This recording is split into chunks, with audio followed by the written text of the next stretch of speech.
Assalamualaikum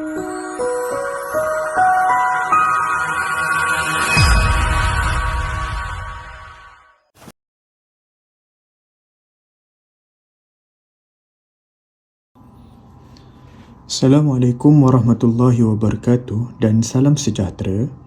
Okey, untuk video kali ini kita akan masuk subtopik yang baru iaitu 1.2 complex number.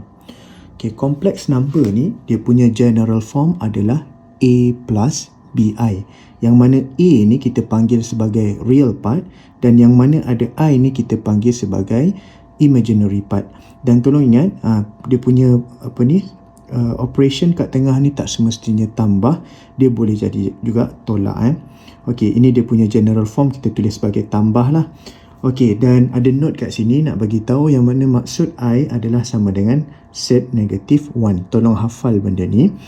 Okey, complex number ni dia ada dalam beberapa form. Okey, form yang pertama yang kita panggil sebagai Cartesian form. Okey, so Cartesian form adalah Z equals to A plus BI. Macam saya cakap tadi, operation dia tak semestinya tambah, tapi ini hanyalah general form. Okey, dan seterusnya adalah conjugate. Okey, conjugate ni apa konsep dia? Konsep dia adalah opposite sign untuk dia punya imaginary part. So kalau imaginary part dia tambah, dia punya conjugate jadi tolak. So kalau imaginary part dia tolak, dia punya conjugate akan jadi tambah. Dan simbol untuk conjugate adalah Z bar, ada garisan ke atas dia ni. Okey, yang seterusnya adalah polar form. Okey, polar form ni kena hafal lah dia punya bentuk. So Z equals to R bracket cos theta plus I sin theta. Okey, so ini adalah polar form dia. Okey, example of complex number. Okey, kita tengok example A.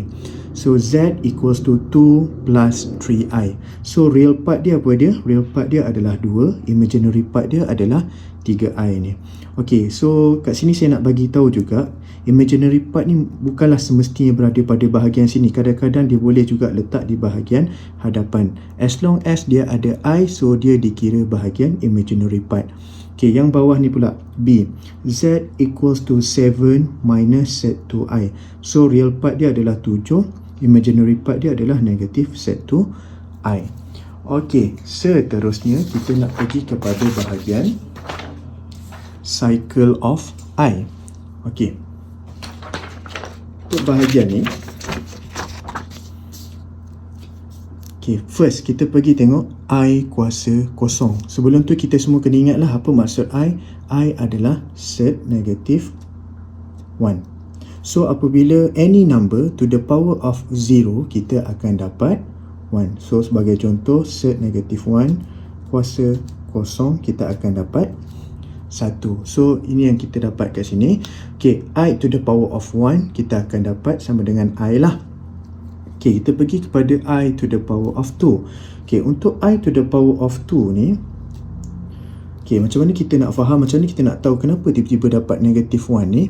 So dia dapat daripada sini, I to the power of 2 dia pecahkan kepada I to the power of 1 darab I to the power of 1. Okay, I pula membawa maksud set negatif 1 dot set negatif 1. Okay, mengikut hukum set, okay, kalau set darab set dan dia punya dalam ni sama, so hasil dia adalah apa yang tertulis kat dalam ni. Okay, ini adalah hukum set. Okey, kita pergi pula pada I kuasa 3 ni. Okey, macam mana dia dapat I kuasa 3 sama dengan negatif I? Okey, so macam mana dia buat? Okey, dia pecahkan I kuasa 3 ni kepada I squared darab dengan I kuasa 1. Okey, lepas tu I squared pula kita dah dapat dekat atas ni, I squared sama dengan negatif 1. So I squared ditukar kepada negatif 1. Okey, I kuasa 1 ada tulis kat sini, I kuasa 1 sama dengan I. So negatif 1 darab dengan I, so jadilah negatif I. Okey, saya tambah lagi satu contoh, I kuasa 4. Okey, untuk I kuasa 4, macam mana kita nak buat? Kita pecahkan dia kepada I squared dot dengan I squared. Okey, I squared kalau kita tengok kat atas ni sama dengan negatif 1 darab dengan negatif 1, so kita akan dapat 1. So I to the power of 4 is equals to 1. Okey, selesai sudah bahagian cycle of I.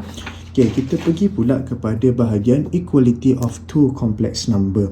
Okey, apa yang kita nak faham kat sini adalah kita nak buat konsep comparison left hand side dan juga right hand side. So, sekiranya saya ada complex number belah kiri, saya ada complex number belah kanan, apa yang saya boleh buat? Contoh kat sini saya ada A plus BI equals to C plus DI.